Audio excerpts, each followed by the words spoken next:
জাদুবিদ্যা চর্চার অভিযোগে ৫ জনকে পিটিয়ে হত্যা।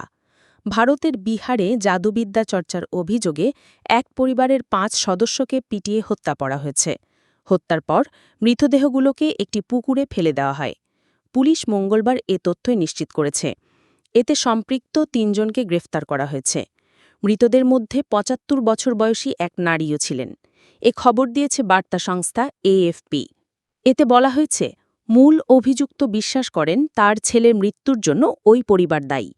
তারা জাদুচর্চা করে তার ছেলেকে খুন করেছে বলে অভিযোগ করেন তিনি।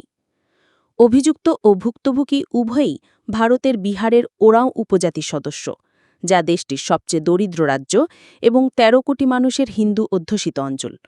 উল্লেখ্য, কুসংস্কারের বিরুদ্ধে ব্যাপক প্রচার থাকা সত্ত্বেও ভারতের প্রত্যন্ত অঞ্চলের মানুষের মধ্যে এখনও জাদুবিদ্যায় বিশ্বাসের প্রবণতা দেখা যায়। বিহারসহ কয়েকটি রাজ্যে কুসংস্কার ও জাদুবিদ্যা সম্পর্কিত অপরাধ রোধের জন্য আইন চালু করা হয়েছে। এরপরও দেশটির প্রত্যন্ত অঞ্চলে প্রায়ই নারীদেরকে ডাইনি হিসাবে অভিহিত করার মতো ঘটনা দেখা যায়। তবে সম্প্রতি এক পরিবারের ৫ সদস্যকে হত্যার ঘটনা নতুন করে চাঞ্চল্য সৃষ্টি করেছে। ন্যাশনাল ক্রাইম রেকর্ডস ব্যুরোর তথ্যমতে ২০১০ থেকে ২০২০ সাল পর্যন্ত জাদুবিদ্যায় সম্পৃক্ততার সন্দেহে ১৫০০ মানুষকে খুন করা হয়েছে।